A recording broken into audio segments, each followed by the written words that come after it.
সকাল বন্ধুরা, কেমন আছো তোমরা সবাই? আশা করছি তোমরা সকলে খুব ভালো আছো। রেশম রূপকথার নতুন আরও একটা ব্লগে তোমাদের সবাইকে অনেক অনেক ভালোবাসা জানিয়ে আজকের ব্লগটা স্টার্ট করছি।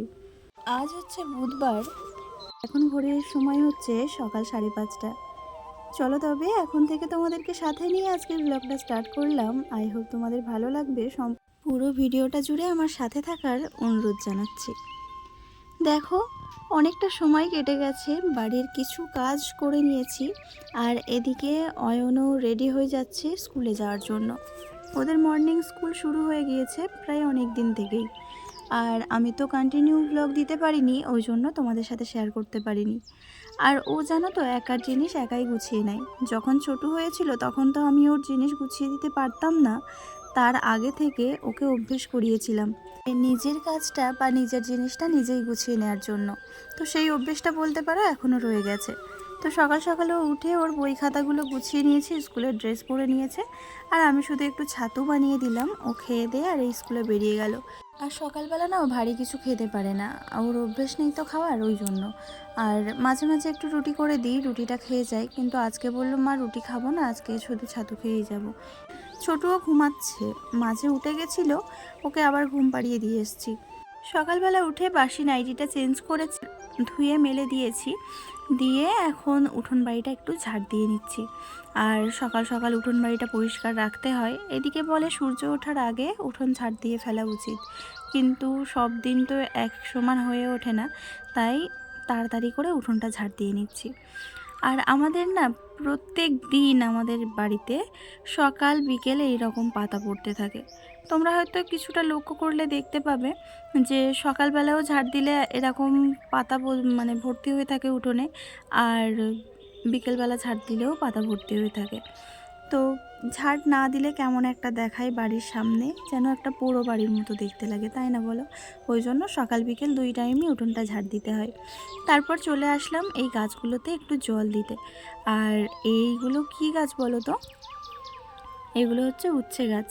এতে উচ্ছে গাছের দানা দিয়ে রেখেছিলাম, তো তার থেকেই দেখো গাছ বেরিয়ে গেছে। আর এগুলো তুলে লাগাবো লাগাবো করছি, কিন্তু আর মানে সময় সুযোগ হয়ে উঠছে না। আর আমাবতীতে তো বলে যে গাছ লাগাতে নেই, মানে মাটি খুঁড়তে নেই, ওই জন্যই আর কি পড়ে আছে। আমাবতীটা কেটে গেছে, এখন দেখি এই গাছগুলোর একটা ব্যবস্থা করতে হবে। তো যাই হোক, চলো গাছগুলো এখন জল দিয়ে বাঁচিয়ে তো রাখি, তারপরে লাগাবো। আর এদিকে ঘরবাড়ি সব ঝাড়পালা দিয়ে আর চলে এসেছি ঘরবাড়িটা মুছে নিতে। রাত্রিবেলা না ঘরটা মুছে রাখা হয়নি, ওই জন্য সকালবেলা উঠেই ঘরবাড়িটা মুছছি। আর ছোটোর তো শরীরটা খারাপ, ওই জন্য রাত্রিবেলা করে আমি আর কোনো কাজ করে শুতে পারি না, শুধু গ্যাসটা একটু কোনো দিন পরিষ্কার করি, আবার কোনো দিন ওইভাবে রেখেই আমাকে শুয়ে পড়তে হয় জানো। ওই জন্য রাত্রিবেলা কোনো কাজ থাকে না, আর সকালবেলা উঠে সেই কাজের পাহাড়গুলো এসে চেপে ধরে। আর এই রকম সকালবেলা করে উঠলে না বেশ কাজগুলোও তাড়াতাড়ি হয়।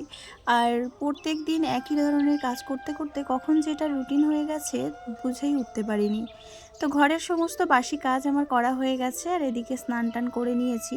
এখনও কিন্তু ছোট ওঠেনি, আর এখন ঘড়িতে বাজে 7:30 মতো। তো চলো এখন দেখি ফুল টুল তুলে আর পুজোটা করে নেব।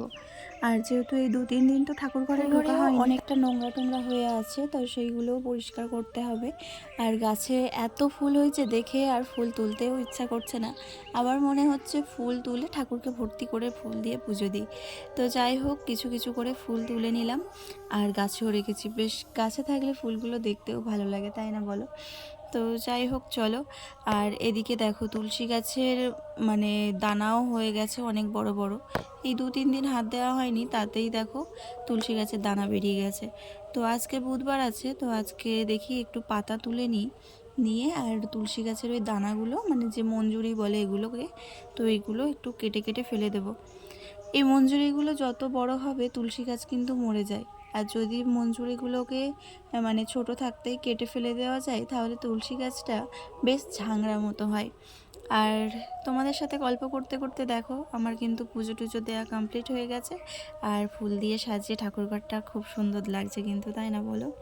তো অনেক দিন পরে পুজো দিয়েছি, তো বেশ ভালো লাগছে।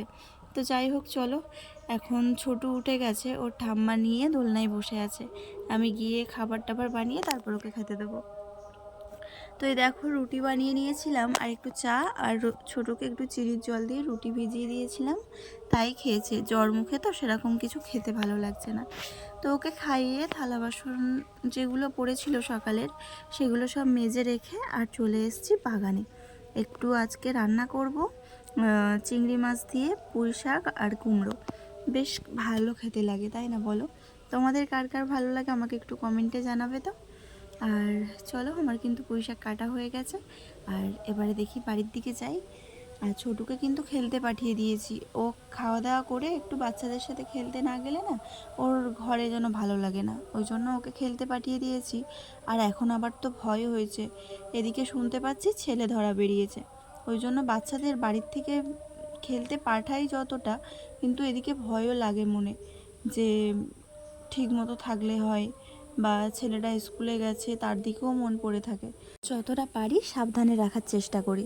আর তোমরাও কিন্তু বাচ্চাদের খুবই সাবধানে রেখো। এটা গুজব হোক বা সত্যি হোক, যদি কারোর বাচ্চার ক্ষতি হয় তাহলে কিন্তু সবাইয়েরই কষ্ট লাগে, তাই না বলো?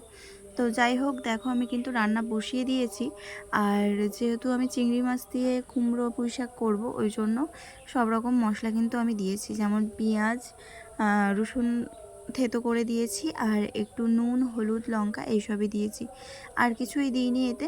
দিয়ে একটু মশলাটা কষিয়ে নিয়ে আর পুঁই শাক আর কুমড়োটা দিয়ে দিচ্ছি। পুঁই শাকটা সিদ্ধ করে নিইনি, কেননা খুব মানে ছোট পুঁই শাক যখন কাটলাম তখন তো দেখেইছো ছোট ছোট গাছ, ও এমনিই গলে যাবে। তো দেখো এখন কিন্তু 12:30 বাজে, মানে 12:35। আমার কিন্তু সমস্ত রান্না বান্না কমপ্লিট হয়ে গেছে। তো চলো কী কী রান্না করেছি তোমাদের সাথে একটু শেয়ার করি। রান্না করেছি কুমড়ো দিয়ে পুঁই শাক দিয়ে চিংড়ি মাছ দিয়ে তরকারি, আর হচ্ছে কচু শাক রান্না করেছি কাঁকড়া দিয়ে, আর একটু মাছ ছিল 2-3টে পিস হবে, তো সেই মাছ কটা দিয়ে একটু ঝাল করেছি। ব্যাস এই ছিল আজকের দুপুরের মেনু। দুপুরে খাওয়া দাওয়া কমপ্লিট করে ছেলেটাকে নিয়ে একটু ঘুম পাড়াতে এসেছি, কিন্তু এত গরম যে দুপুরবেলা শুতেই পারছি না। তো চলো একটু ঘরটাকে ঠান্ডা করে নেওয়া যাক। জানালাটা দিয়ে দেওয়া হয়, তো ভাবলাম যে একটা গামছা ভিজিয়ে জানালার র্যাকে, মানে যে পর্দা দেওয়া হয় ওই পাইপে গামছাটা ভিজিয়ে দিয়ে দিই, আর দরজার মাথায় একটা গামছা ভিজিয়ে দিয়ে দিই। এতে করে যে ফ্যানের হাওয়াটা চলবে সেটা গামছাই লাগবে, তো সেই গামছার ঠান্ডাটা পুরো ঘরে ছড়িয়ে যাবে। তো না বেশি ঠান্ডা লাগবে না বেশি গরম লাগবে, তো মাঝামাঝি এতে থাকা যাবে বেশ ভালো। তো আজকে এই ভিডিওটা যদি তোমাদের এতটুকুও ভালো লেগে থাকে তাহলে কিন্তু কমেন্ট করে জানিও। আর ভালো লাগলে অবশ্যই আমার চ্যানেলটা সাবস্ক্রাইব করে আমার পাশে থেকো। আজকের মতো এখানেই টাটা।